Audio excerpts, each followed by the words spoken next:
Okay, here we go. Right.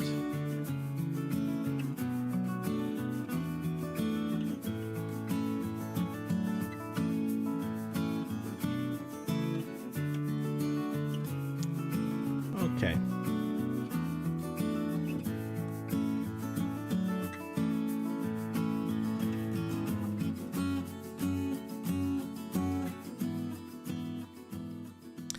Okay, doke. Hopefully you can see me and hear me, guys. Just checking my levels as usual. Hi. So if you could let me know if the sound is okay, that would be great. If the sound's okay, the visuals are okay. If they could be better, let me know as well. If anything needs improved. If I'm too quiet, if I'm too loud. So welcome to another Ask Me Anything, guys. It's all over to you. It's a bit nerve-wracking every week doing this because I never know what you guys are going to ask, but that's part of the crack. That's part of the fun of it. And if anything that I'm not sure of course, I will do my best to go and find an answer. So if there is anything, do let me know. The other thing I wanted us to... most people tend to play these back rather than watching them live, which is great, you know, whatever way it works. I'm also in the process of updating the blog area on the website. Now, why would you care about that? Well, first of all of the Ask Me Anythings are going to be turned into blogs, hopefully. And at the moment, I am turning all of the Practice With Me sessions, which are on Tuesday nights, I'm turning them into blogs as well. And I'm putting a link to them as well in the blogs. So the latest one, I think the latest one that is available is a blog on young Tom Ennis. It was a tune that I went through with anyone who happened to be here for the Practice With Me session last week. Okay, so it should be live now, and there's quite a few things that I'm learning that are going to be new for this, like HTML coding and stuff. So I just want to make sure that the blog works. That's all you guys have got to do, is just, if you have time, just go into the blog, have a wee sniff around, check out the Young Tom Ennis blog. I'm going to put the link in the chat and maybe in the description as well when this is published, and so you guys can easily click on it. So if you're watching this back, head on over to the blog on my website, or check the link in the description or the link in the chat if it pops up at this time. And yeah, thanks, Martin. Yeah, audio and visual fine, good stuff. Yeah, so if you happen to have the time to go over and check for the blog, just to make sure that everything is viewable, and you can check it on your phones as well. I know there's some blogs have an issue with the titles, but I think I'm going to show you guys what it should look like if I share my screen. Okay, so this is the one that I was talking about. Just see if I can see properly. Yeah. Okay, so this is the Young Tom Ennis blog. So Tom Ennis, being an uilleann piper in America during the early 20th century, is one of the first pipers to record on the old phonograph LPs or vinyls. So he's one of the earliest ones to do it. He wasn't the earliest. I think Leo Rosen was beat him to it by a couple of decades. I think that was like the 1890s or something. So really early cylinders. But he was one of the first to go really, really popular in America. So this is the jig named after him, Young Tom Ennis. He's from a whole family of musicians. So you should be able to, I'm really hoping this works. You should be able to click on this YouTube link that's in the blog, and you should be able to, you know, watch through my attempts to teach this or demonstrate this during the Practice With Me sessions. Okay, so Practice With Me, that was the 8th one. I've just finished doing to make sure I've got my ducks in a row to make sure that I've finished doing the 9th one. Is the 9th one? It'll be published anyway for next week, but I'm just having a wee nosy here myself to make sure that it is actually going to be ready. Let's see, blogs and Practice With Me. Yeah, okay, yeah, there's another one that's coming out, Pigeon on the Gate. Okay, get rid of this. Yeah, that's going to be number 9. That'll be popping up in a different blog. So this whole blog post is about young Tom Ennis. The video of it should be there. The music of it should be there. And then just my summary of tips and tricks to practicing it, pro tips and, headings, choose a simple harmonic progression, insights, practice, tips box, common mistakes to avoid, insights. So yeah, insights will always be blue, common mistakes will always be red, practice tips will always be sort of like an orange part, and tips will be in green. Yeah, so everything has its own little color coordination. Every single blog, I'm hoping it's going to be the same style. So yeah, it's step-by-step practice routine at the end, key takeaways at the end, frequently asked questions at the end, and then other stuff, similar blogs that I've got going. Okay, so this one should be the most up-to-date. It should have everything. I'm going to use this as the template for all the others. Okay, so the thing that I noticed today is it looks okay, I think anyway, it looks okay on desktop. But when I tried looking at it on my mobile phone, these titles, nothing else, just these particular titles were squashed when they went into the second line. So if you could check when you go on these blogs, if you have time, check to see, does it look all right? That's all. Let me know if it doesn't, of course. So if you're, that could be like if a little thing that you could give back to me, just some of your insights. Is it readable? Is it the text could be bigger? Whatever, pictures or whatever. Okay, so anything at all. And as I say, there's quite a few other ones. Dark Island, I think, is done. Lord Inchiquin's done. And there's another one coming, as I say, The Pigeon on the Gate. That'll be published within the next few days. So I want to go through these and make sure that the titles are actually not squished. That was something that I noticed today. So if there's anything else that you guys notice, let me know. Okay. Rightio, let's see. So if you guys have any questions, you can type away there in the chat. I'm going to have wee nosy at the community. And then if you don't have any questions, I'll get stuck into what I'm going to go through today.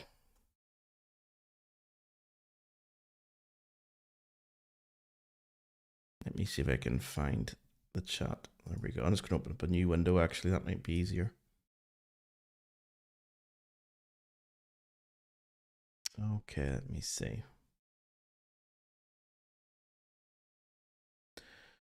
My website. Community. If you're ever wondering where the community is, guys, as well, if you go to the top, you see where it's like a blog and about us. That's the community button in there. Anyone can join that, by the way. Okay, that's open. That's an open community to the world, really.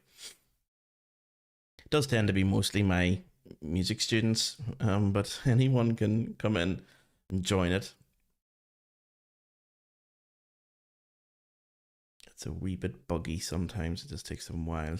Yep. Okay, it's locked me out. Hold on, 2 secs. Oh, there we go.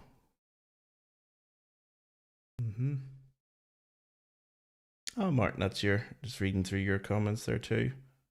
On the Cornish stuff.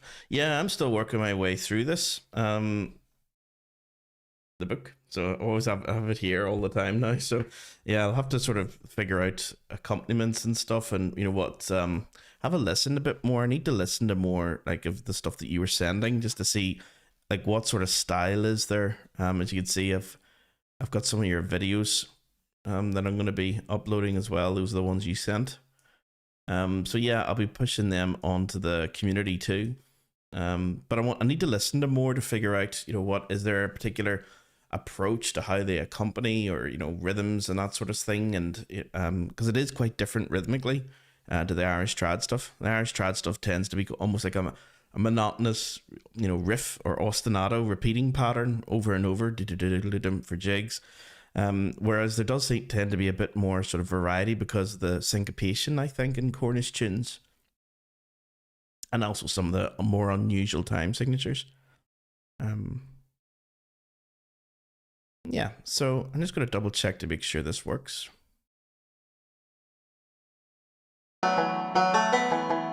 Yeah, that's a good speed to learn it at. So jum.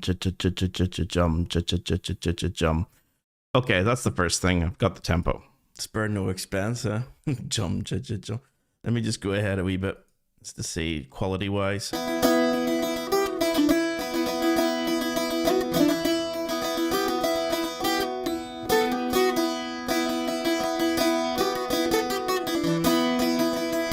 think last time when we were doing it was for the jig.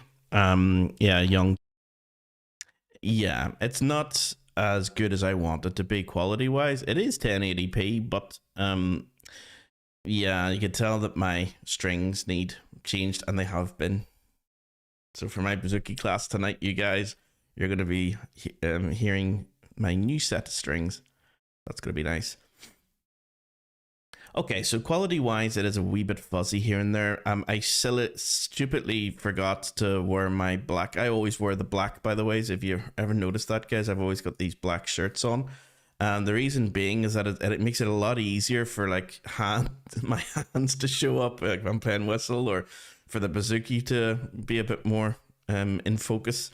Whereas when this maroon thing that I was wearing, it was, you know, playing a wee bit of havoc with some of the coloring and some of the lighting and the actual webcam. So yeah, that's my fault. Can't be helped. Sometimes you just end up making mistakes. Okay. So if that's okay, I was in two minds about where do we go from here. Like the last blog or the last topic that I did for the blog was intervals, I think. I'm just going to double check it. Dark Island, Young Thomas, Lawrence and Quinn, Irish Bouzouki. There should be one on intervals.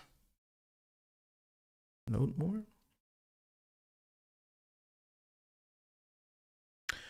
Let me just check. Yeah. So many blogs. So many blog posts. Just want to make sure that this. Oh, when's that scheduled? I've got it scheduled to come out. I might just post that right now then. Yeah, that's another one that's coming out on intervals, and there's the other one coming out, Pigeon on the Gate.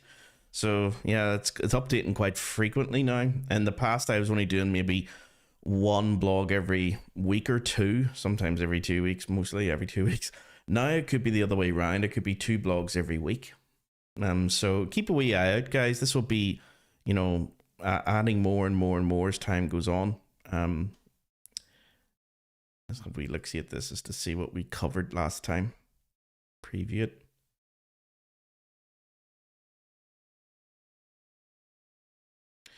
Yeah, it's scheduled to come out on the 15th of March.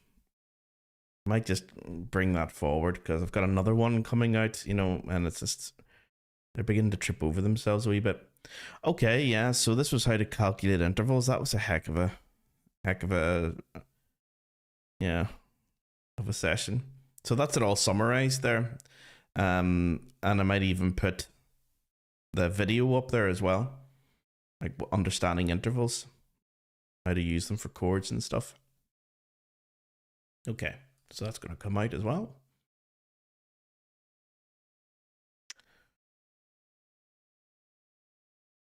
Radio, that's good.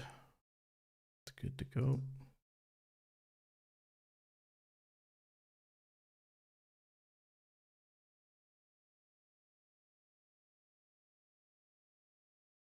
Okay.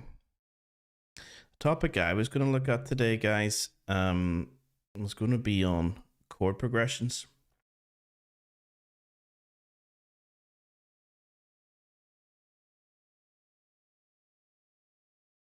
I remember where I've put it. Oh yes, of course. It's about 3 different versions of this. I'm just trying to figure out where the best one is. I think it's actually inside the A-level music class of all places. Composition. Bass handouts. I think I moved it there because I got tired of trying to find it.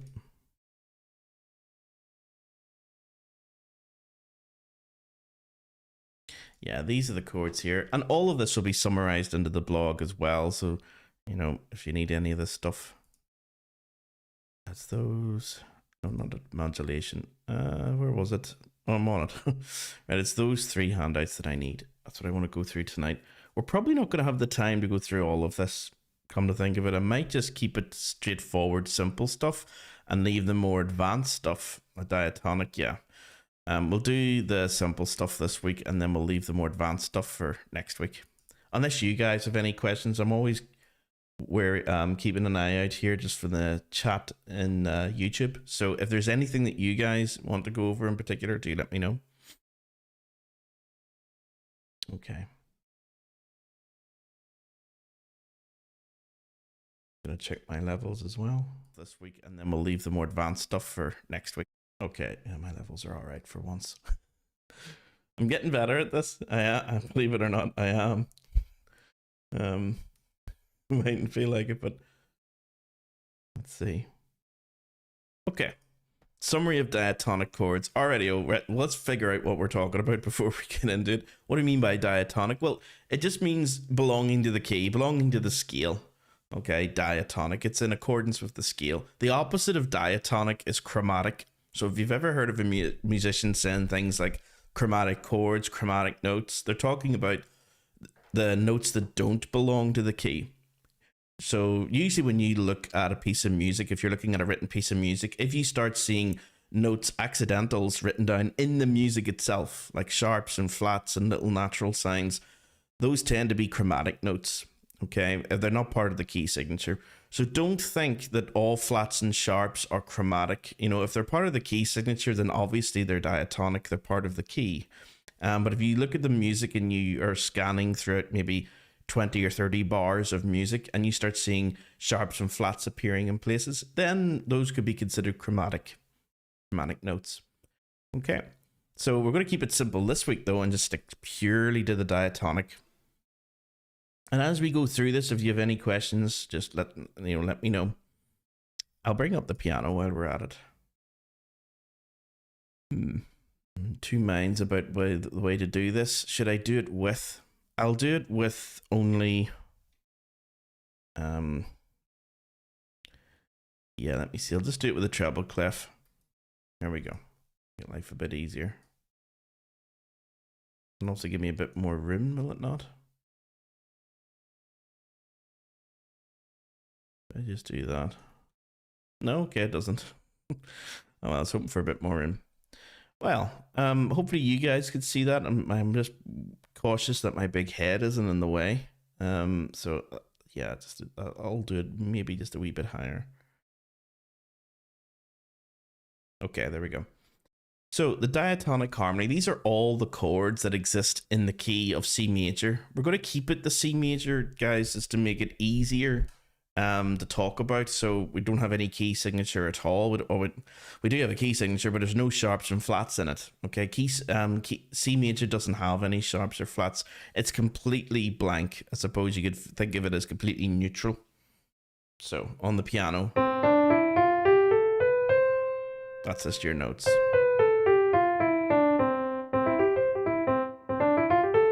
In fact, if I do it as a scale.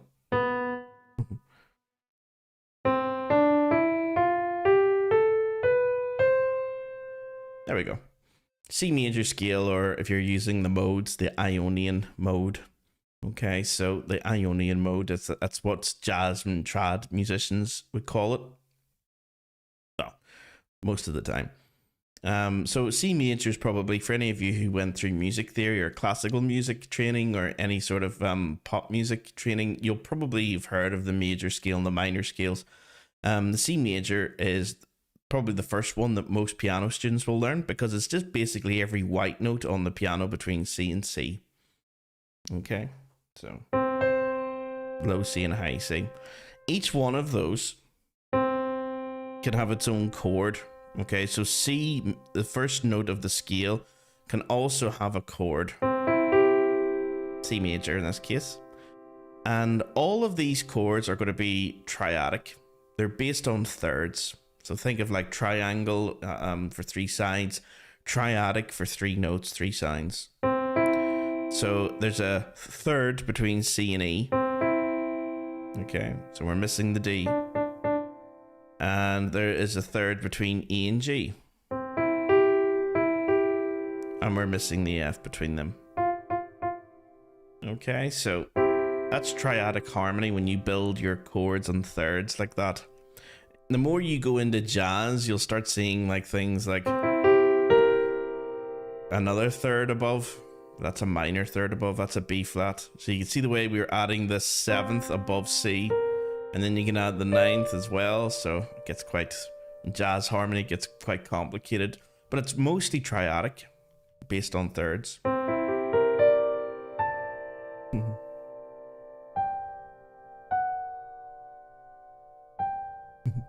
Okay, so we're just going to keep it to C and not go any further than that. Next week we might go into the more chromatic stuff. So that's our first chord in the key of C major. That's what it looks like. And I actually might move over to, yeah, I could do two types of analysis of it. I can do the Roman numeral analysis, which is what most music theory students and most books would use as well, especially if you're doing like classical music or classical training or music theory or anything like that. They do tend to analyze chords using the Roman numeral system.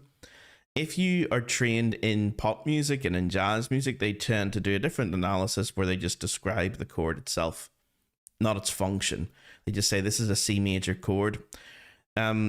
It doesn't really give us a lot of information though, but if you say this is chord 1, then you know this is the first chord in the key that we're in. In this case, we're in the key of C.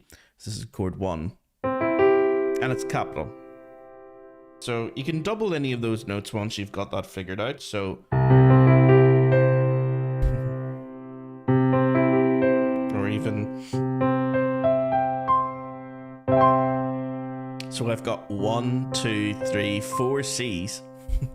1 E, 1 G, but it's still all chord 1. So once you've got your basic triad, you can start doubling the notes belonging to that chord to thicken it up a wee bit. And that's quite common on guitars when you have 6 strings, you know that you're going to be doubling some of the notes that belong to the chord.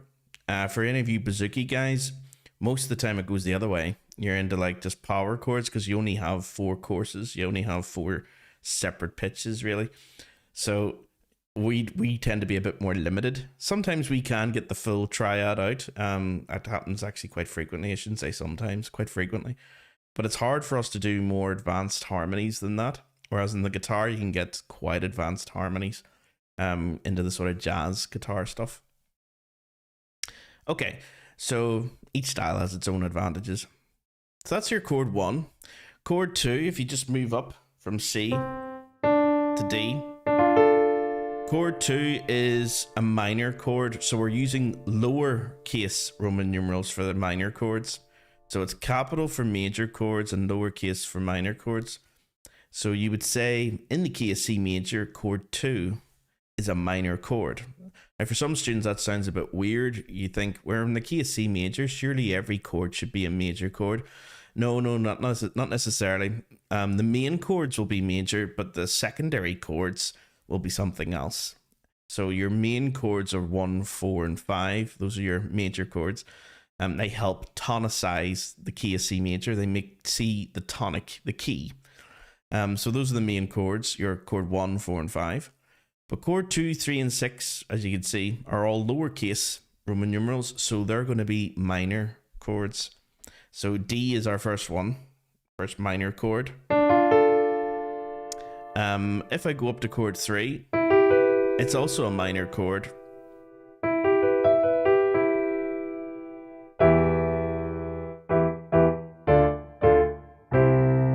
There's your chord 1 again. Okay. Chord 4 is another major chord. Chord 5 is a major chord. Chord 6 is a minor. Okay. So it doesn't even have a pattern to it. Like you can't really alternate back and forth. It's first chord is major, the next 2 are minor, the next 2 are major, then the next one's minor. The last one's a bit unusual. This is a diminished chord. So this is why knowing your intervals is super important, because how would you know just from looking at the chords, not hearing them, but just from looking at on the page, how would you know if they're major or minor? Well, you need to be able to calculate your intervals to do that. So check out the blog when it's finally published. You can check out to see how do you calculate the intervals. Okay, so it's not as tricky as you might think. So, but to hear them, it should be a little bit easier. You should be able to hear that's major, bright, confident, happy, stable, if you want to think of it that way. Minor, darker, somber, sad, unstable, if you want to think of it that way. Another minor, same. Oh, major, back to confident and happy again. Major, minor, and the last one, diminished. So it's kind of a crunchy sound to that, kind of a bit more dissonant than the others. It's because between B and F, the interval there is a diminished fifth. Ba-dum. So that's why we call it a diminished chord. That's what the wee circle means, guys. The wee circle there means it's a diminished chord. If you ever see that next to a Roman numeral like this, it means it's a diminished chord. It's got quite a lot of tension that needs to be resolved. So if you heard this,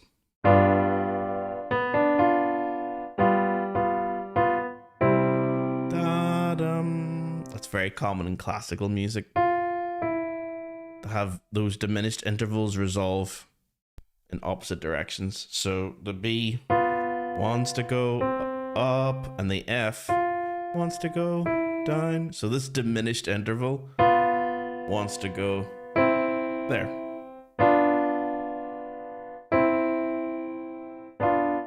So you can see how chord 7 wants to move to chord 1. It's actually called the leading note because it leads into, or it leads up to 1. Da-dum. In fact, if you don't, you can probably hear that your mind might even fill it in. If I was to play a piece of music and not go up to 1, you may be able to think, yeah, I want you to just move it up just a bit. So if I was to do like a chord progression just in the key of C,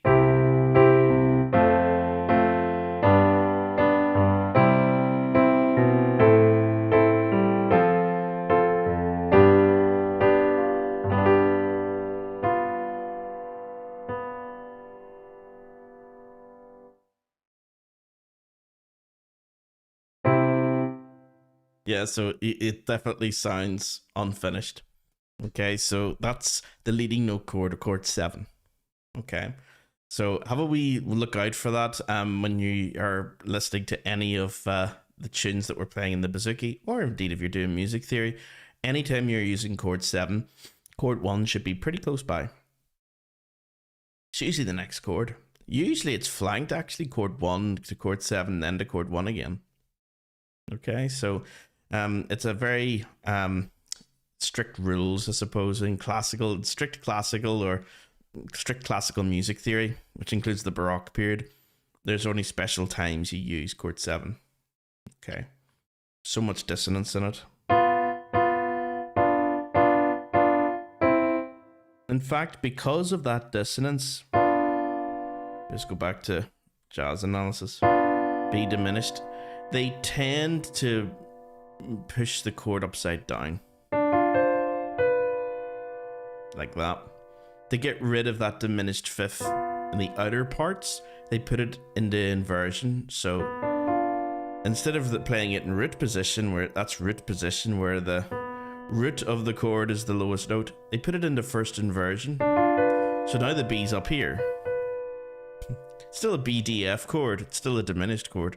It's just we've gotten rid of the diminished interval between the outer voices. So usually when you see chord 7, it's actually not in root position. All the others that we have there can be in root position. It's quite common to see them in root position. Okay. They're more common in root position, maybe is a better way of saying it. But it's more common to see chord 7 because it's such an unstable chord. It's such a clashing, dissonant chord. I shouldn't say such a clashing. There's far more that are clashing, dissonant than that. But it's because it's got more tension than any of the others, then yeah, it's sort of treated slightly differently to all the others. So let's run through them. There's chord 1, 2, 3, 4, 5, 6, 7, and then back to 1 again. Okay, and any of those can be doubled. If you are going to double them, like if you're playing piano, the most obvious one to double in each one of those is the root of the chord. Maybe except for chord 7 because we're treating it differently. But all the others, the most obvious note to double is the root. And then the fifth of each one. So the G in this chord, the A in this chord, the B in this chord, so on and so on. The one that you probably won't double much of is the third of every chord. Okay, that's the not the best one to double. There's other better choices. Everything I said is the reverse for chord 7. Okay, the third is the better one to double, and the root you don't want to double because it's already creating a dissonance with another note. So if you don't want to double it again, creating more dissonance and more notes to resolve. So yeah, chord 7 is slightly opposite to the others. Okay, so it's the least used really. Aside from chord 3, it's the least used in major keys.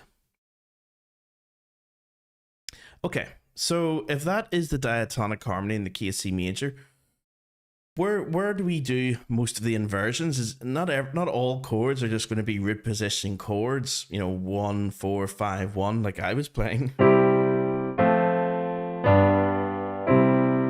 There's nothing technically wrong with that. But the problem is that it gets very boring very quickly.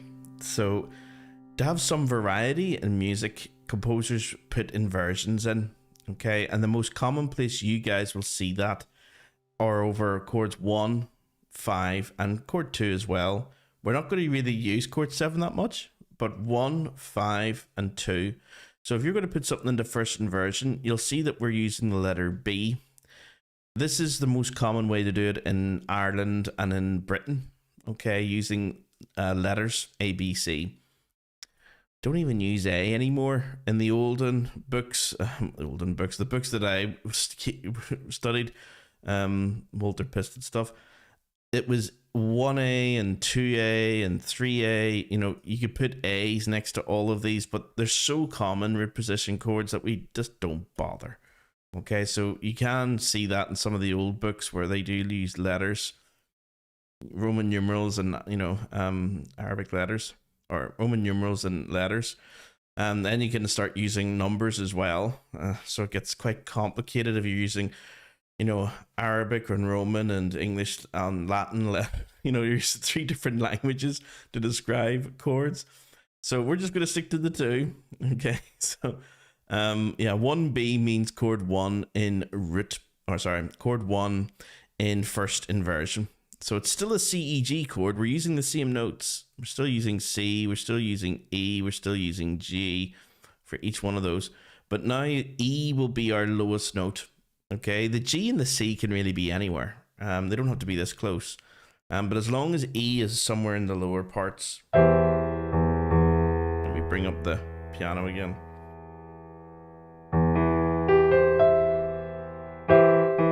That's first inversion, that's first inversion, that's first inversion, as is that, as is that, as is that. As long as E is the lowest note, doesn't really matter what comes above it. Okay, so inversions are quite easy that way. They're not as difficult as you might first think. Yeah, so first inversion. For chord 2 also can be frequently in first inversion. So this DFA chord, putting it with the F as the lowest note. So it's like an FAD chord. It still uses the same 3 notes. It's kind of nice. Usually that wants to go to chord 5.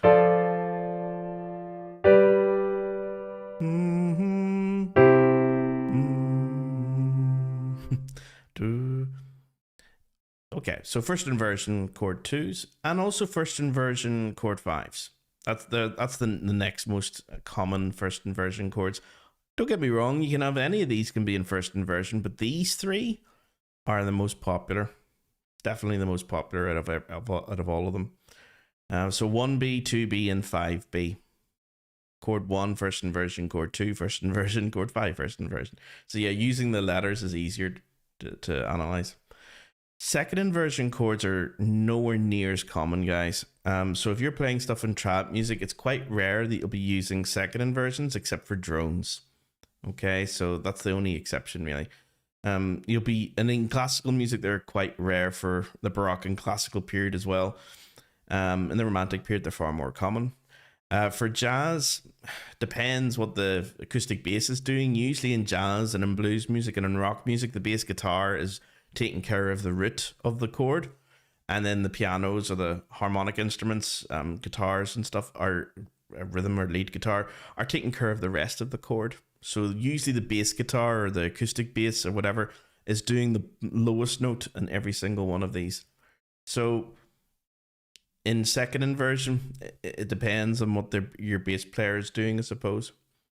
But still, they're the rarest chords that you'll be using, and even then, the only one that is super popular out of the rare ones, the one that's the most popular, is this one. Okay, so chord 1, second inversion, and hopefully you guys can hear it. There it is. C. It's still a C major chord, but we call that now C major over G. So there's second inversion, first inversion, root position, root, first, second.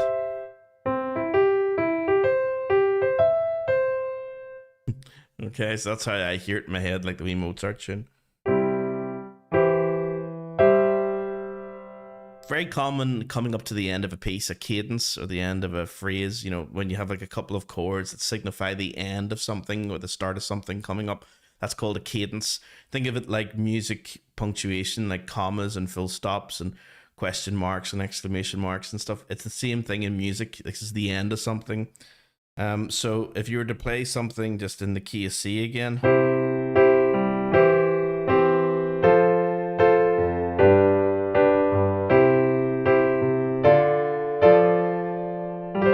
There.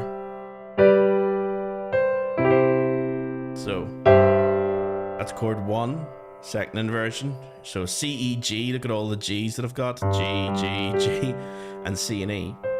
So it doesn't matter where your C and E are, as long as they're above the G, the lowest note. They could have been down here. Still second inversion. Then chord 5, G major, G, B, D.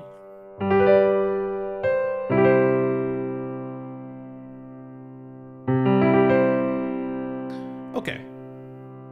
So I would say if you were learning about harmony, if you were to understand these principles first, these are going to take care of the vast majority of analysis and also the vast majority of real life or real world situations that you'll be in. If you know what your chords are for any given key. You need to know your sharp rule and your flat rule. Check out, again, the blogs and my social media for that, my Instagram videos. You need to know how to do intervals. Check out the blog for that. And then once you understand how to work out your key signatures and your intervals, then chords are going to be super duper easy. But even if you don't go through those, the chords can still be super duper easy if you remember this little rule for major keys. And this is all for major keys.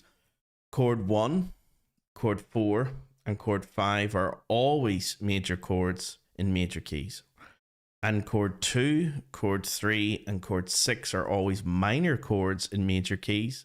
And chord 7 is always a diminished chord in all major keys.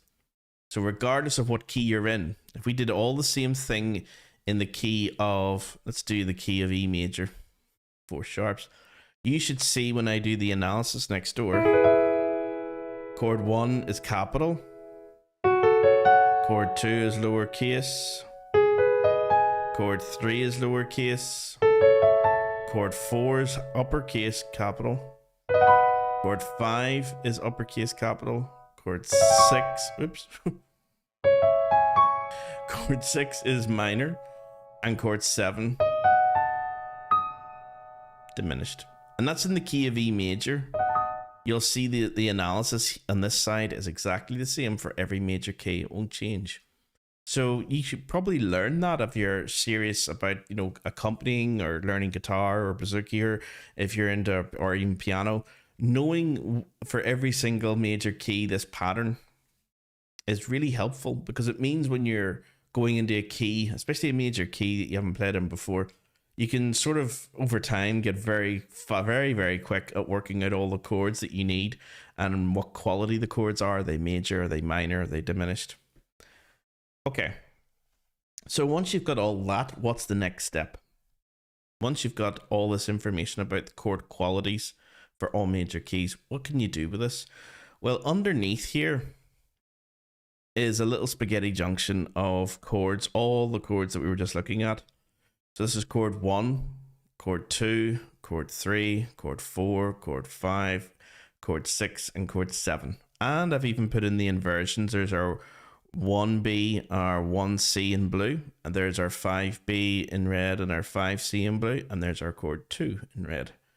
So the arrows, guys, it's not as complicated, actually, believe it or not, as you think. If we start off with just chord 1 here, this is the first one we should look at. So if we're in the key of C major, this is going to be your C major chord.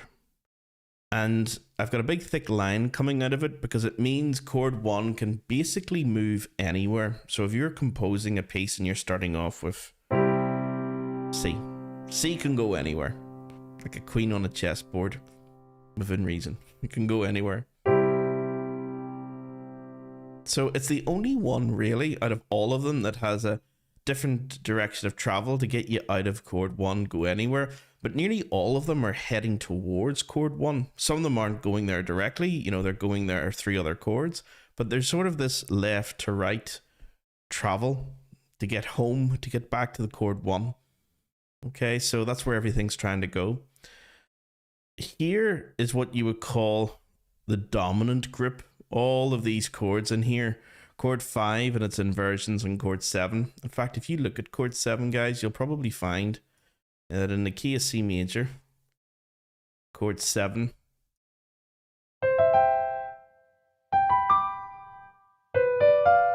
chord 7 has 2 notes that are inside chord 5.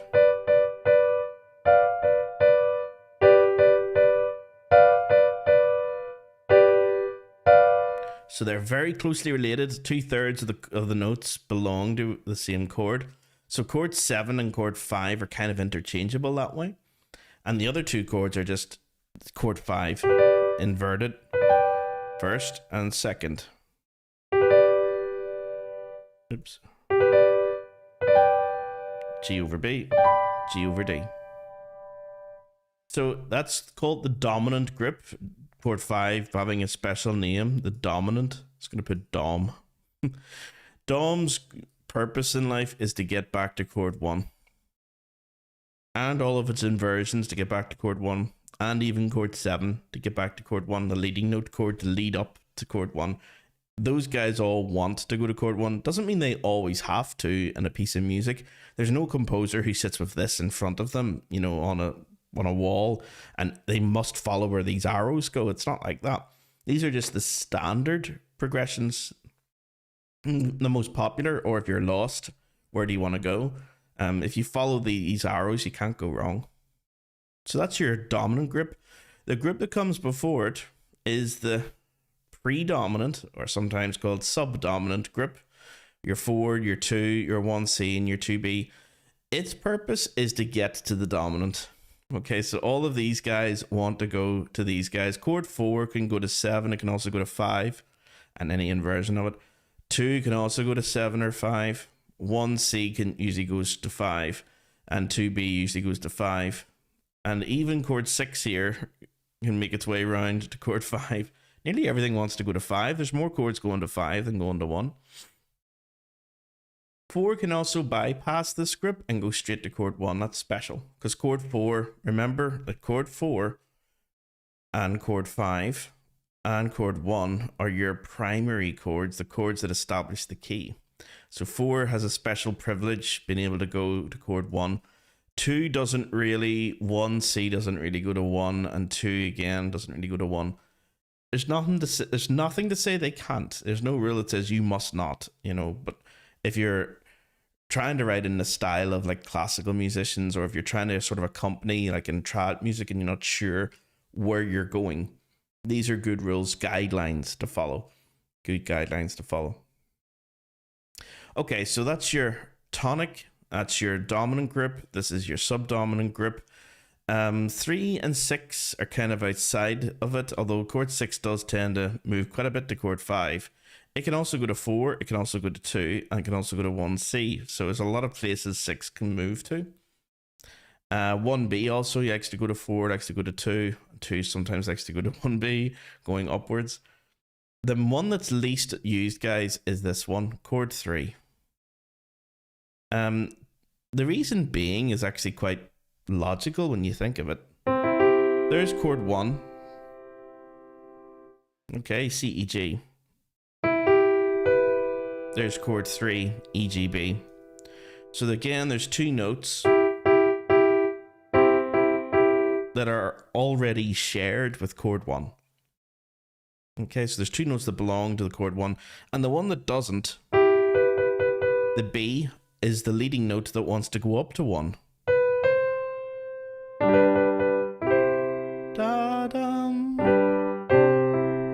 So chord 1 is also 10 times more powerful than chord 3. So chord 3 tends to be sort of pushed out because it's very weak. Compared to chord 1, it's extremely weak. It's already got 2 notes that belong to chord 1, and the one that doesn't belong to chord 1 wants to go to chord 1 anyway.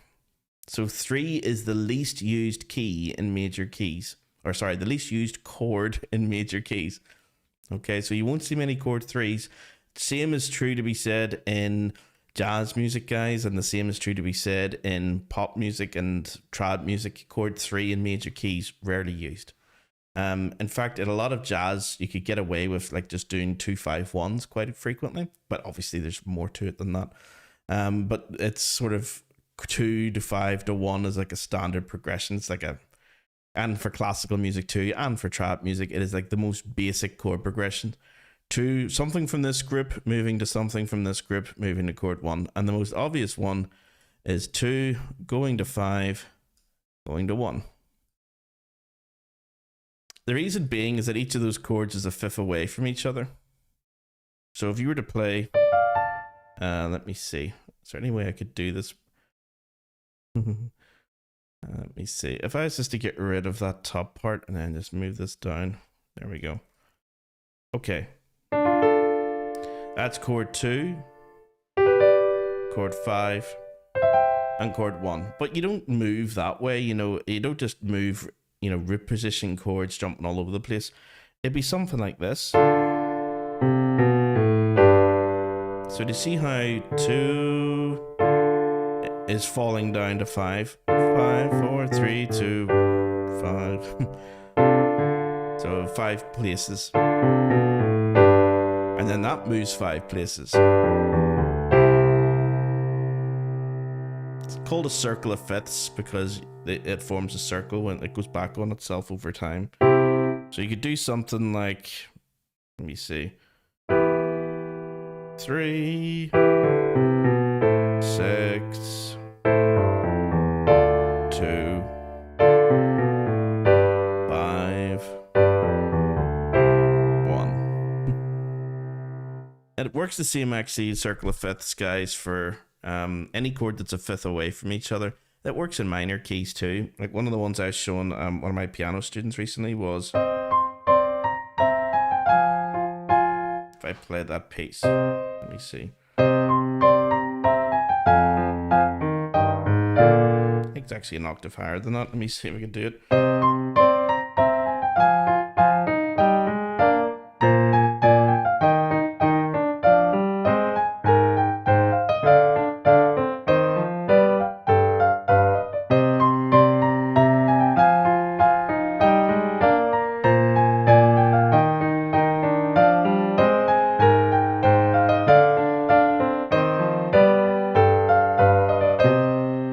So what do we have there? Ba-dum, da-da-da-da-da-dum. Oops.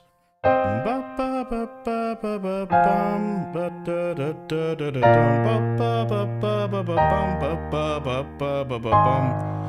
how everything is a fifth away?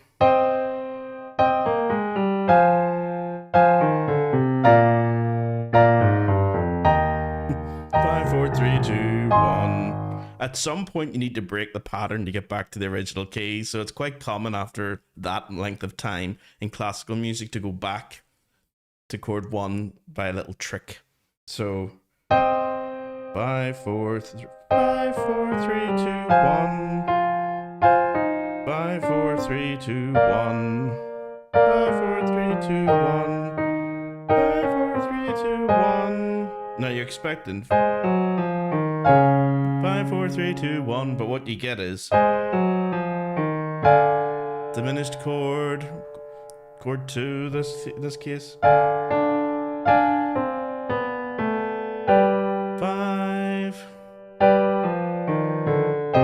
1. Okay, so usually in classical music, if you want to do like an entire circle of fifths, you go as far until you hit chord 2 of the original key to get back into C minor. Otherwise, in this case, it's C minor. Otherwise, you'll end up going way off into the distance and have to go through every possible key to get back to chord 1. The chord 1 in this example I was playing was C minor. Hopefully you guys can hear the quality is different in C major.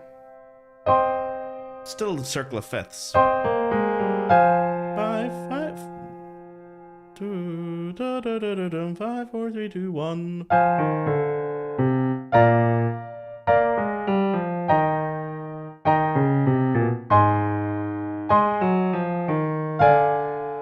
Da da da da dum. Now this is chord 2 of our original key, so 1, 5. That's gonna go. The other tune that I remember for this was it Lou Reed's Perfect Day? And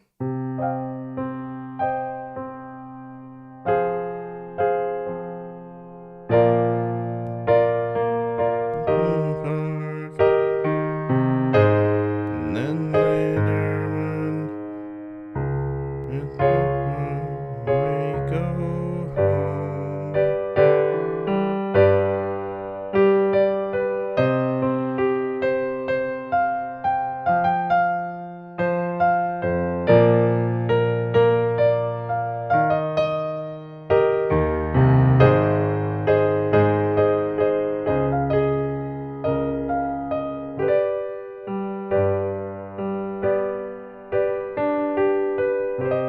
So, perfect day. Drink sangria in the park. And then later when I think it's this, we go home. Something like that.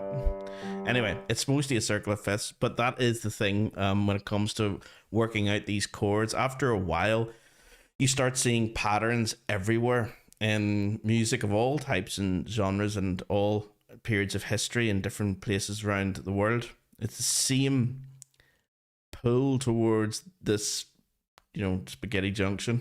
This is sometimes called the circle of fifths chord progression, the circle of fifths handout, because if you follow these chords, 3 going to 6, and then 6 going down to 2, and then 2 going to 5, and then 5 going to 1, that's a circle of fifths. 3 is 5 away from chord 6, and 6 is 5 away from chord 2, and 2 is 5 away from chord 5, and 5 is obviously 5 away from chord 1.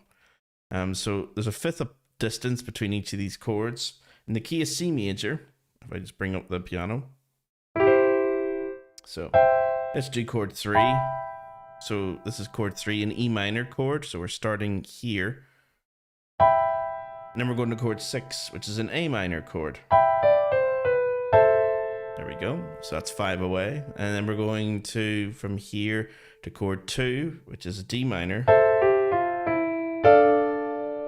There we go. So we went through our 3 minor chords. And then 2 is going to move to 5. And then 5 is going to move back to 1. But you don't have to do everything with circle of fifths. Like if I was just to pick a random chord progression, or even try to do something very deliberate, I'm going to try and do, following nothing but these chords, guys, I'm going to try and do like a scale in the left hand. So we're going to start here. This is going to be our first chord, chord 1, and then we're going to move to, yeah, GBD. Yeah, we're going to move to here as our second chord. And as you could tell, guys, as you could tell, this chord can go back to chord 1, or it could follow this blue line and go to 1 first inversion. That's what we're going to do. We're going to go over here. This is going to be our third place, and then we're going to go chord 4 in our fourth place. That works out very well. Chord 4 as the fourth chord in our progression. And then 4, we're going to follow this blue line here to go to, yeah, 1 C chord. So this will be our fifth chord in the progression. And then we're going to move this to chord 5 as our sixth chord. And then chord 5 is going to follow this black line here backwards to chord 6. That's going to be the seventh chord in the progression. 6 is then going to go to follow this black line back, actually, and to go to this red part. I'm going to go to chord 5 here. It's our eighth chord in the progression, and then we're going to go back to 1. There we go. There's our scale. So if I was just to hover, that's where we are first, then here, then here, then here, then here, and then staying in the bass, 5, and then 6, and then 5C, and then back to 1. That's our scale. I'll bring up the piano so you guys could follow along, and hopefully it will sound as you'd imagine it to sound. It sounds, yeah, that's the way that I was expecting those chords to move. Nothing should sound too jarring or too unpredictable. It should sound very predictable. So here we go, from chord 1 all the way around. We didn't go anywhere near 3 or 7, or even 2. They're the least used chords in this example.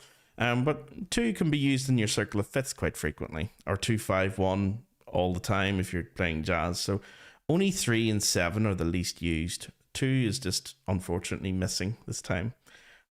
We can include them in the next one. So here we go from the beginning.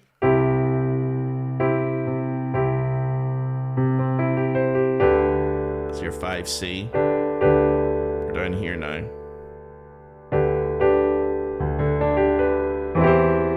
We're over here now in 1B. We're now here, chord 4. We're now down here in 1C. We're now over here, chord 5.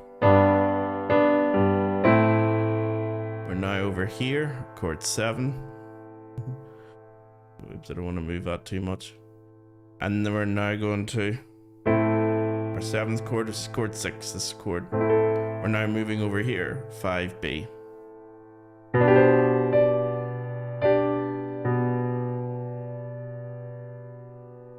There we go. And then back to chord 1. 9th chord. So I'm going to go through all of it again, full speed. See, can you keep up?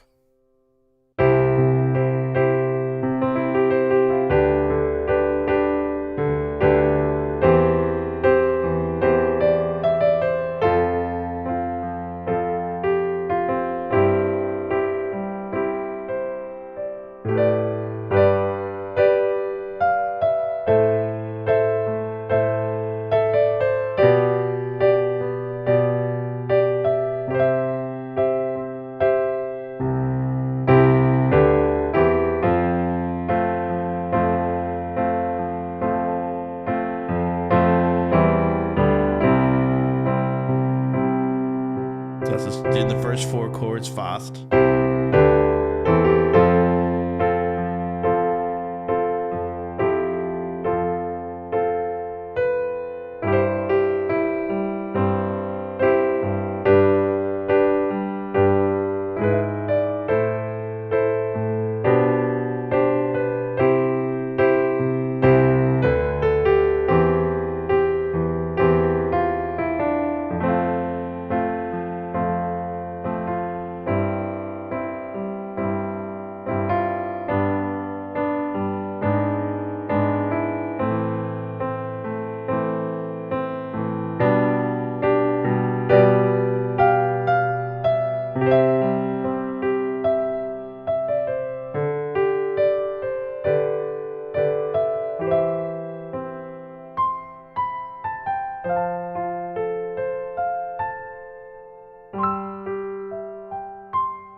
there.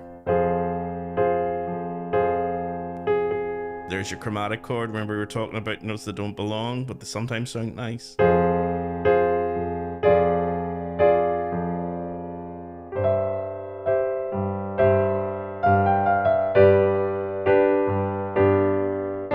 another one.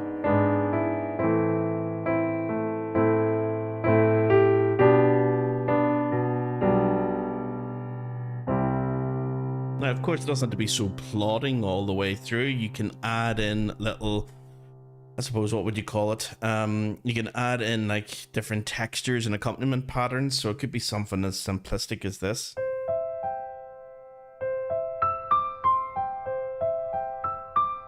Yeah, different time signature.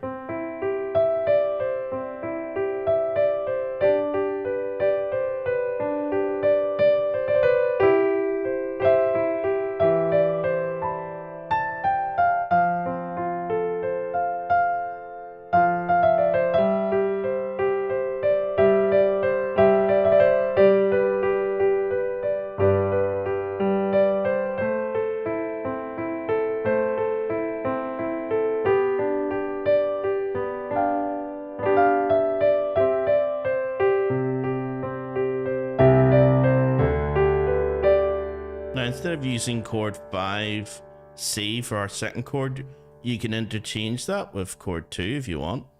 Just to include it, drop out 5C and have chord 2, because then 2 has to go to, where's chord 3? Where's our next chord going to go? Well, it's going to go to here, 1B, and 2 can go to 1B as well. So what do you prefer the sound of? Do you like it going like this? So that was chord 1, 5C to 1B, or you can go 1.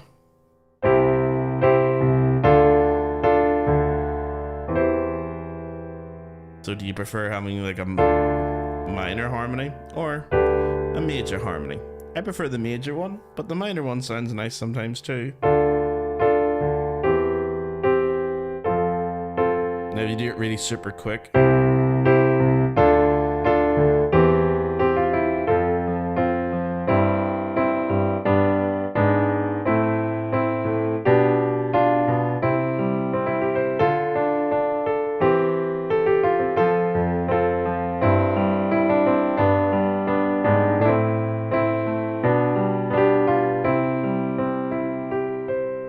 okay. Now you don't have to do anything as long as that. That was 9 chords, but there's going to be plenty of pieces of music that use those little snippets of that progression, you know, because it's part of this much larger standard chord progression. So if you're going through all these standard progressions, you know, one arrow going to where you expect it to go, at some point in time, you're going to run into pieces that you've already heard a million times, or, you know, other bands that are very common chord progressions. Like that one, that's the sort of Bryan Adams, da da da da dum, you know, 1 C to 5, or what Elton John does a lot of, like 1 going to 4.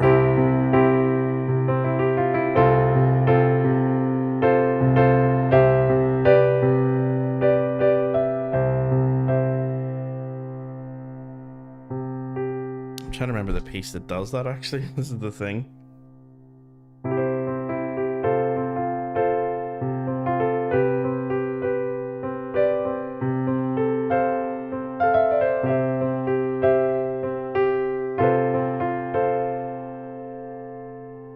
It's not it sounds like the beginning of that, but it doesn't. There's plenty of Elton John songs that use that 1 to go into chord 4, and you're just holding that all the way through.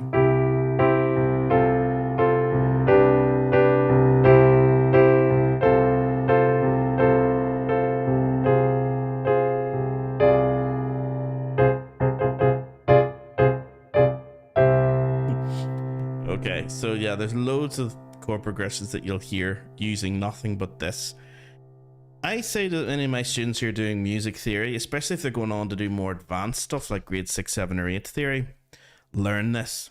It's one little picture of where the chords are going. Now, I know it looks like spaghetti junction. But if you remember just where the chords are to begin with, you know, in these particular columns of the dominant and the subdominant group, and then remember where they are all trying to get to.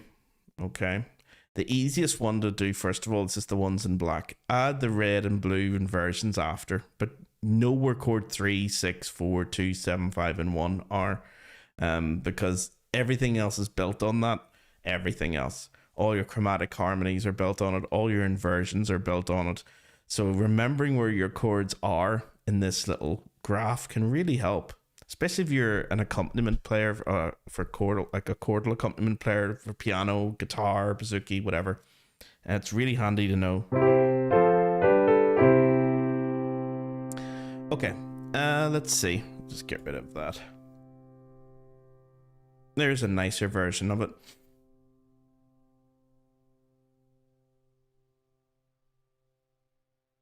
Okay. Whoops. I can just bring that in a wee bit. Here we go. Okay, so this is the one definitely to memorize. If you don't want the inversions in, you don't have to put them in, but you definitely should know where the chords are. Once you understand how to find the chords, like this part up here, you write out your scale, you write what the things of the chords. It's not that they're written in order here. Chord 1 doesn't go to 2, 2 doesn't go to 3, 3 doesn't go to 4, 4 actually does go to 5, 5 can go to 6, 6 doesn't, rarely goes to 7. So it's not as if like this is helpful to tell you where the chords are. This is just helpful to tell you how the chords are built on the degrees of the scale. But the circle of fifths has them out of order, but this is the order that they tend to progress, and this is far more useful to musicians.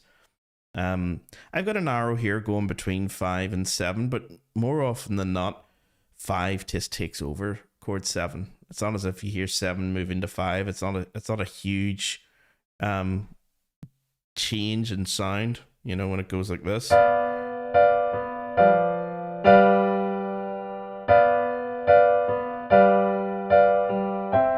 Hasn't really done that much, rather than just doing this. The staying in chord 5 sounds a lot stronger. So yeah, I've written it in there because sometimes it does happen. I've also written in here, don't go to 3 if you're in the classical style. Okay, that is for Baroque and classical music. Chord 1 rarely went to chord 3. I don't think it ever really did, outside of a couple of Bach chorales. It's quite rare to do that. Much more common to hear that in something by Debussy. You know, the sort of late romantic into the modern stuff, the modern era. 1 went to 3 quite frequently, so it depends on the period of history as well. Like some of you guys may know this piece that goes that's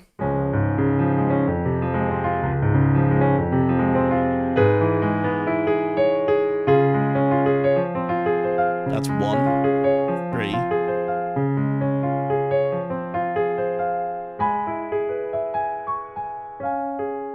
So there you've got your 1. Okay, so Debussy does it quite frequently. That's one of his traits as a composer, one of his characteristics. But that doesn't mean that everybody does it, and it doesn't mean that it was common throughout all periods of history. It hardly ever used in the Baroque or classical era, and that's just for major keys. Remember, this is all major keys. The one underneath is for minor keys. 3 was used all the time. Okay, so we're not using that this week, but it's just to show you that there is a slightly more elaborate version for minor keys. They're a bit harder, but major keys, most of students should be able to memorize that and get used to that over weeks and months of just trying it out in C major, trying it out in A major. Just keep changing it and see, can you come up with your own chord progression? So let's do one in G major. Let's make sure. Add a sharp. There we go. So same thing, except now we're in G. Chord 1, let's move to 6. 6 can go to 4, 2. Let's go to 4. C major chord. Let's go 4 down to 2. Let's go 2 to 7. What would I be going to? Actually, I could stay there.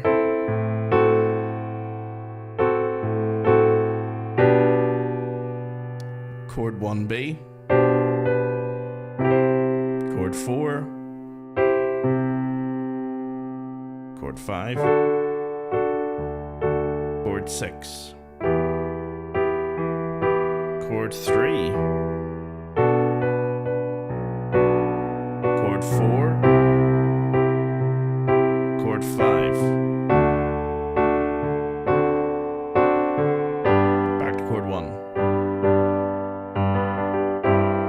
chord 4, back to chord 1.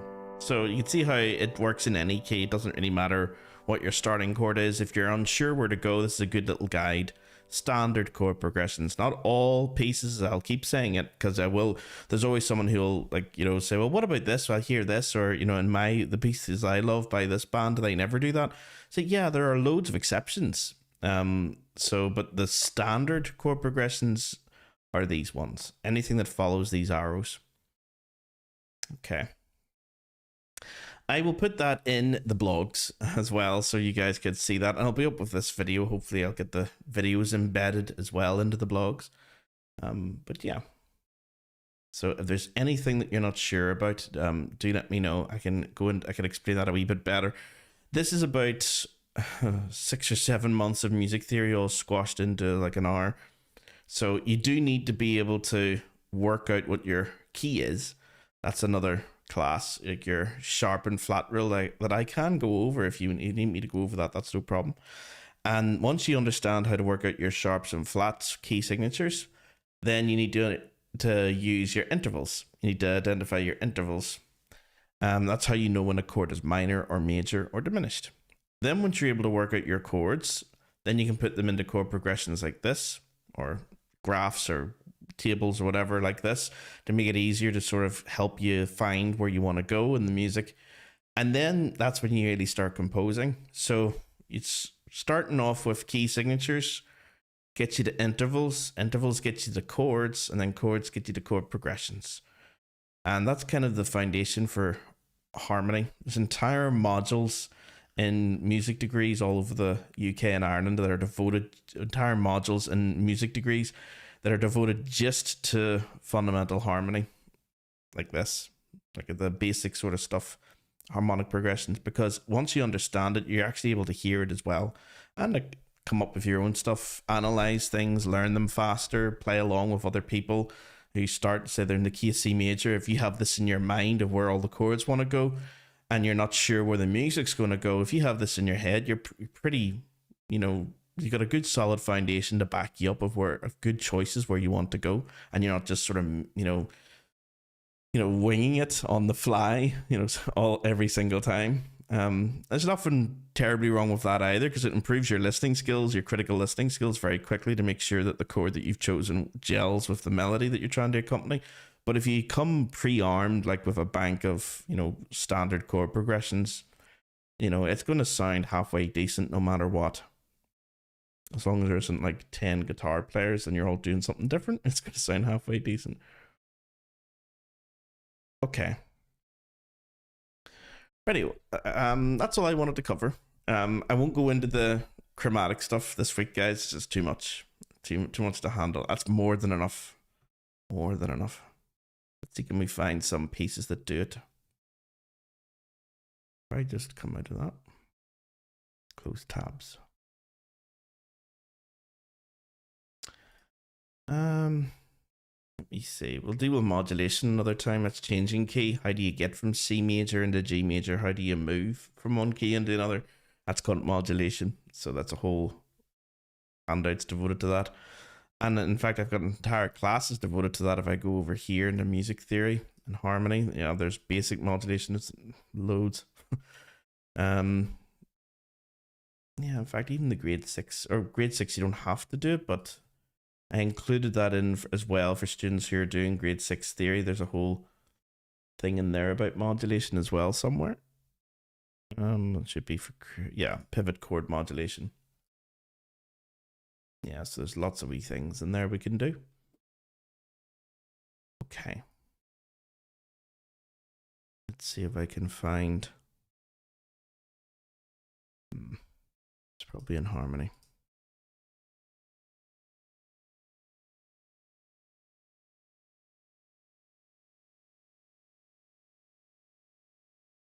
me see. Well, I suppose I'll let you guys hear.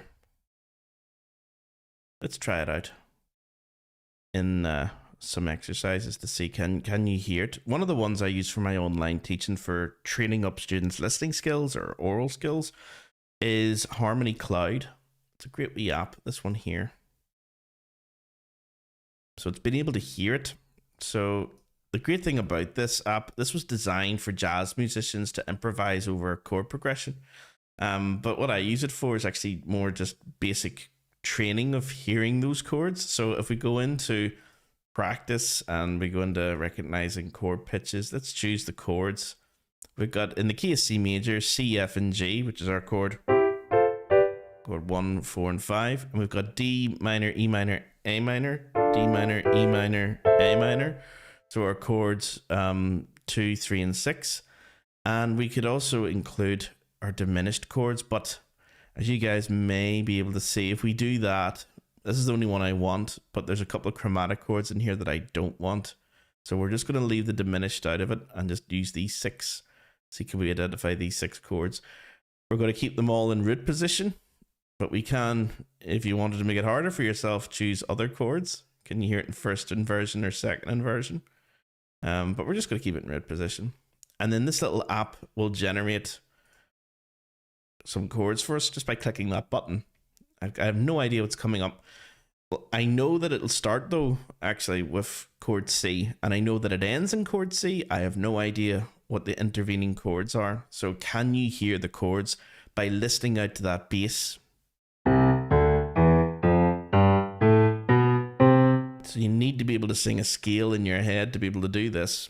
Do, re, mi, fa, sol, la, ti, do. Okay, here we go. If I just have this connected to yeah, computer audio, let me add this in. Harmony Cloud. I wonder how loud this is for you guys.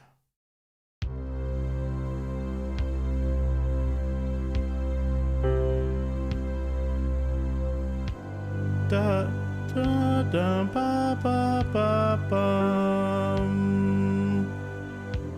Da dum. Move down a step back. I can go up. It goes down. Da da da dum for 1. 1 to 2. Let's bring up the chord progression handout.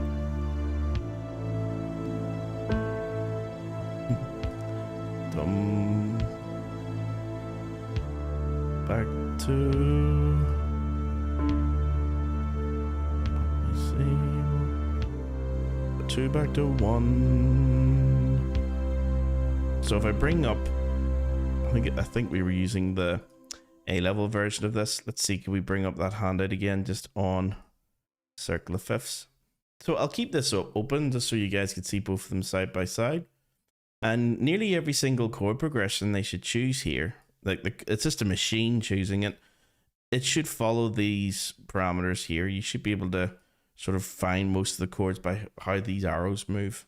Let's hear it again if we go back to the start. So this is our C.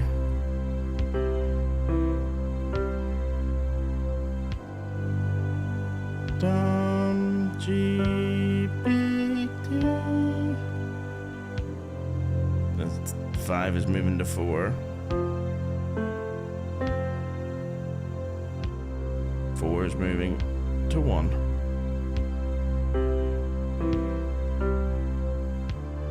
1 is moving to 2. I think 2 moves to 6 next door. And 6 I think goes back to 2. Which is where it usually wants to go. And then 2 unusually goes straight to 1. Okay, so you should be able to hear how that last chord, 2 going to 1, sounded a bit unusual. Usually you want to go 5 and then to 1. That's the standard way of doing it. But as I said, you don't have to. It's just the standard way of doing it. And then when you don't hear it do that, you can work out, oh, well, where did it go? You know, you're so used to hearing it move to 5 when it doesn't. It's unusual. Your oral analysis skills get much more advanced. Let's try another one. And I might just speed it up a little bit. At the moment, it's a little bit slow. What is the speed? That's 8 chords. Oh, 34. Yeah, that is a wee bit slow. Let's speed up to 40. Here we go.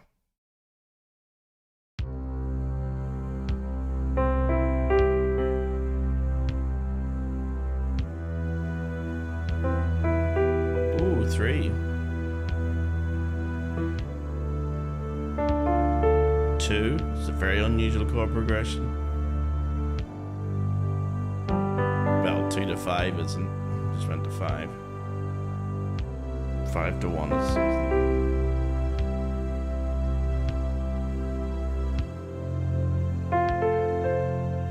4. 4 is probably going to go back to 1. No, it goes to 5. Okay. And 5 goes back to 1. Yeah.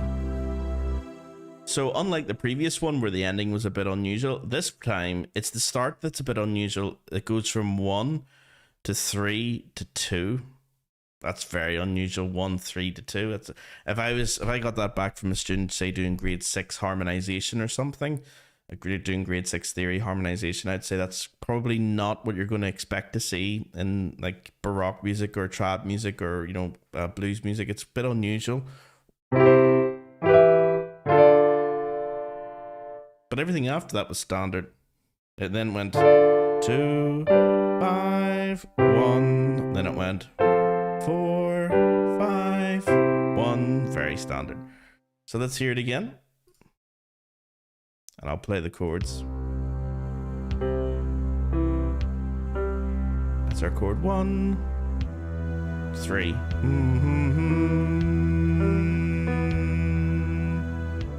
3 moving down to 2. 2 going up to 5. Ba ba ba ba. 5 moving to 1.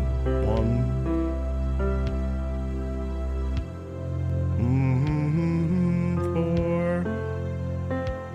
I think 4 moved up to 5. Yep. 5, 4, 3, 2, 1. Okay, so I wouldn't expect anyone who's never done this before to be able to get it that easily unless you're seriously advanced and well-developed listening skills, critical listening skills. That's the next thing after this, is once the students have it, I get them to, maybe compose a couple of things, using these standard chord progressions in any style they want, like, pop music or trad or, Bach chorale, whatever they want to do. And then say to them, okay, now I want you to be able to choose a couple of pieces of music that you like listening to and see, can you work out what the chords are? Just from listening to it, just get that tonic. Always try and get that tonic, that dum, because that is the foundation of everything else. If you don't have perfect pitch, then you need to know what relative pitch, you need to know what your starting note is. And in this case, it's the C. C. Once I have that locked in my head, I can easily work out the rest of these because I've done it for years. But for some students, it may only take a couple of months. For some students, it will take years of developing it. There's no shortcut to it. It's like learning a language. Some languages you just learn faster than others, and some students learn French, in a year, and other students it takes them a lifetime. Okay, so there's no sort of hard and fast rule for it. But try it out. Harmony Cloud is really good because it keeps the chord going, and if you hit the ear, that'll just suspend there forever. And try and listen out to the bass. And then listen to the next chord.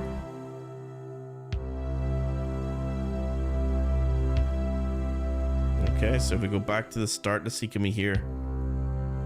There's our C.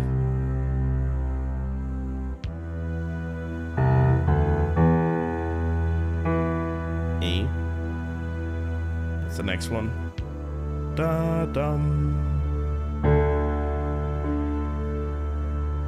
What's the next one? Da da da dum. So you can pause it as well and take your time just listening to that quality for as long as you like. And the good thing about this app as well is when you go into the little gear icon, you can select how long do you want your progression to be. This one was only 8 chords, but you can make it as long as you want. You'll be there all night. 128 chord progression, and you can change the key to any key that you want, and you can change the instruments and how loud they are, the speed. So it's a very sort of versatile app that way, and it's a great one for training your listening skills to be able to hear these things. A lot of students will say, and I hear it a lot, you know, how do you come up with like melodic ideas on the bouzouki? How do you know what chords you're going to? The really, really shit answer, guys, is years of listening. But the really good answer to that is that if you are willing to sit down with some of these handouts and some of these apps, you could speed all of that up a hell of a lot, because none of this existed when I was doing it. When I was first learning, it wasn't even the internet really. You had to go through textbooks and then find a tape, to find a cassette recorder and play and rewind. It's actually easier when it was just LPs. Tapes where you had to rewind them and everything, they were a pain. Whereas now everything is instant. You have an entire world of music that you can listen to on YouTube or Spotify. You have dozens, if not thousands, of apps that are devoted to one or two things, or maybe just the entire spectrum of improving your oral and listening skills. You have loads of teachers online. You have loads of YouTube videos online. You could easily do it, I reckon. If you're willing to put in the work, you could easily be able to hear chords and get them instantly within maybe 6 months to a year of just training yourself to do it. Who has the time is the thing. But if you don't have the time, that doesn't mean you should never try.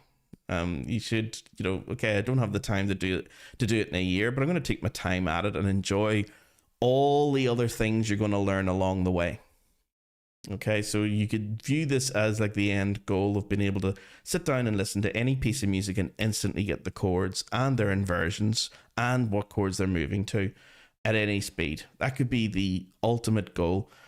But what you should do along the way is think, and while I go there, I'm going to understand what key signatures are, what intervals are, what chords are, what major, minor, augmented, diminished means, how to play all these things on my instruments, how to play them at different speeds and different time signatures for jigs, for reels, or, you know, on the piano, how to harmonize them and move voice leading from one chord to the next nice and smoothly. There's hundreds of other things you can learn along the way.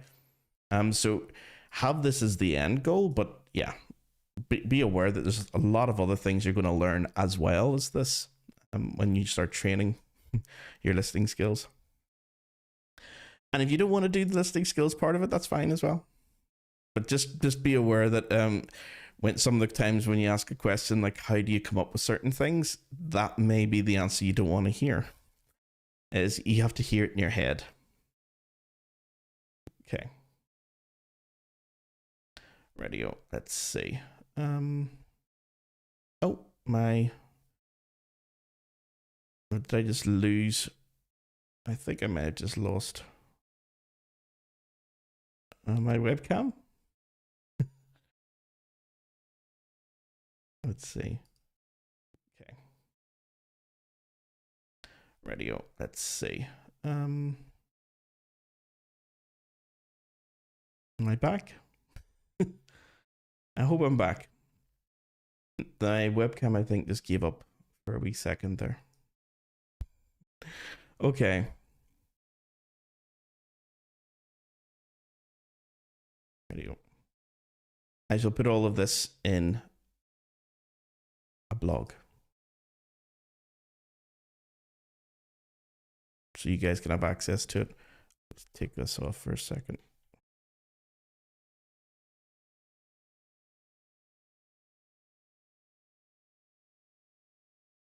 Yeah, I think that was actually causing some frame drops, having that wee app activated. I think we're back up to 30 frames per second. I think it went down to 24. So it might have been a bit jittery, guys. Apologies for that. Okay. What have we got here? So if you have any questions, pop them away in the chat, and I'm just gonna get stuff ready for the Bouzouki guys. Let's see.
Okay.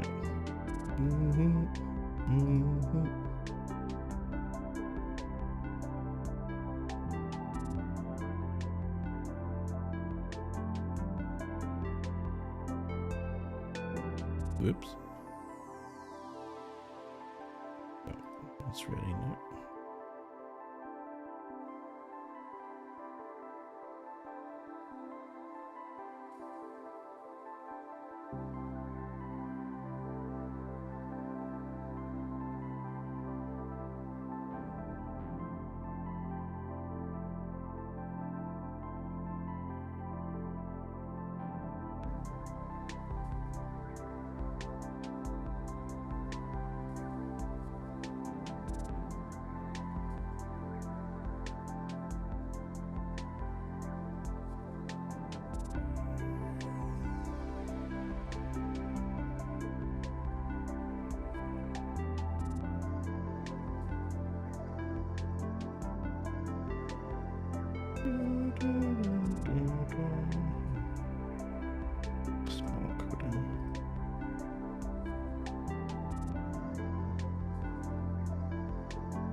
Okay, let me see.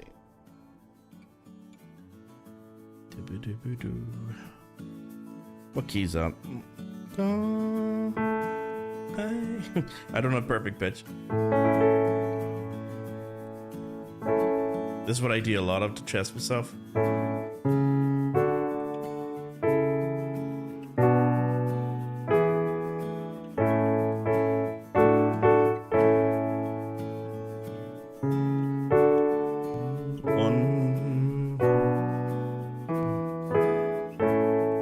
Reminds me of that music. I hope you guys can actually hear it, but it's Austin Powers. It was the... Was it Daddy Wasn't There?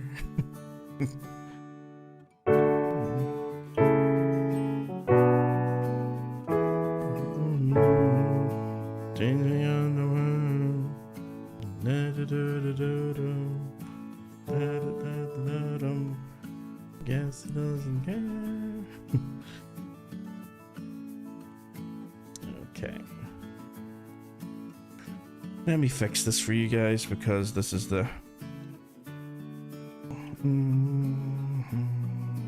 Daddy wasn't there. Take me to the fair. Doesn't care.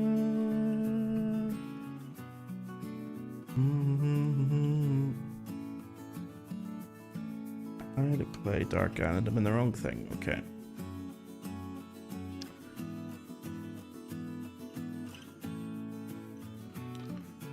Dark Island.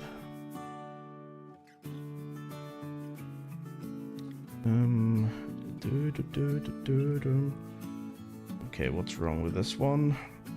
It's the, yeah, understanding. Okay, character, understanding the character of a tune. Let's get into that. Understanding the character of a tune. There it is. This is what I need to get rid of. And this is what I need to put in. I mean, this is literally the back end of my website, guys. You're getting to see it all, warts and all. This is, you wouldn't believe. You didn't think musicians had to do this. Yeah, that should be it. So when I go into my, that one should be done. This one's out of whack as well. It looks okay here, as you can tell. It looks all right, I think. Anyway, it looks good when it's in this, but you see, whenever you see it in, it's not really showing it. But when you see that like in a mobile, this goes down into another line in the overlap. Can't read the titles, so I have to go in and change them all. Okay, understanding the character should be done. Choosing the right.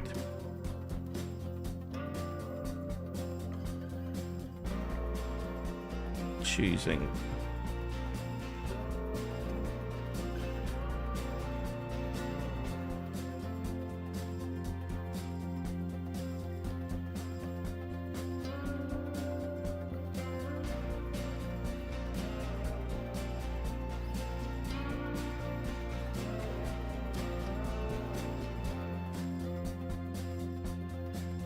Should go there.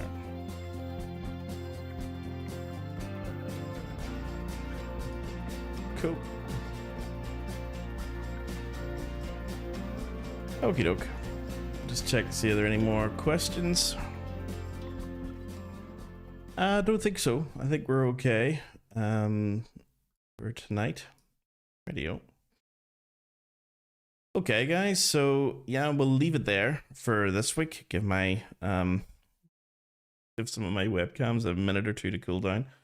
And yeah, we'll pick it up next week, where we're going to be looking at, I suppose, the topic for next week that I want to cover is chromatic chords. There's quite a few of them, and there's some of the most interesting ones, I think. What happens when you want to use more than just your normal chords 1, 2, 3, 4, 5, 6, 7? There's quite a few that you can use, and you're going to come across them in all styles of music. So you're going to hear them in everything from Christmas carols to rock songs to classical music to Irish trad to a lot of the jazz stuff and blues stuff. So they exist in all genres. It's not that anything that's unique to one particular style. So yeah, it's worth covering. But we won't go too heavy into them. There's just a few of the big ones I want to look at. Secondary dominance is one. Yeah, we'll sort of, I think, limit it to secondary dominance and maybe borrowed chords. So that's what we're going to look at next week. And check out the blog if you have time. Go over to Top Score Music Academy, go into the blog section, have a rummage around the last 3 or 4 blogs. The earlier ones I know are not good. I know they're well, the information's okay, the way that's presented isn't. So I'm only learning how to code to change everything in the blog, so it's taking me time. I'll go back and update them as well, of course, over time, but at the moment they're a bit naff looking. So if you can let me know what the more modern ones look like, and if there's any issues on your mobiles or tablets or computers, if you're whatever computer you're using, if there's any issues at all, that'd be really good if you could drop me a line. It really does help. And of course, as always, guys, like and subscribe, and do make sure that you come back and check us out next week. So we'll be here next week on Tuesdays from 1:15. I always get this. There's a 15-minute difference, and I always get them wrong. So for Tuesdays, it's going to be 6:15. For Wednesdays, it's going to be at 5. Okay, so 6:15 for the practice with me, and then for 5 o'clock, these ones that you're in today, these are the Ask Me Anything. And if you don't, I end up teaching a topic. So do ask. Otherwise, it's more music theory.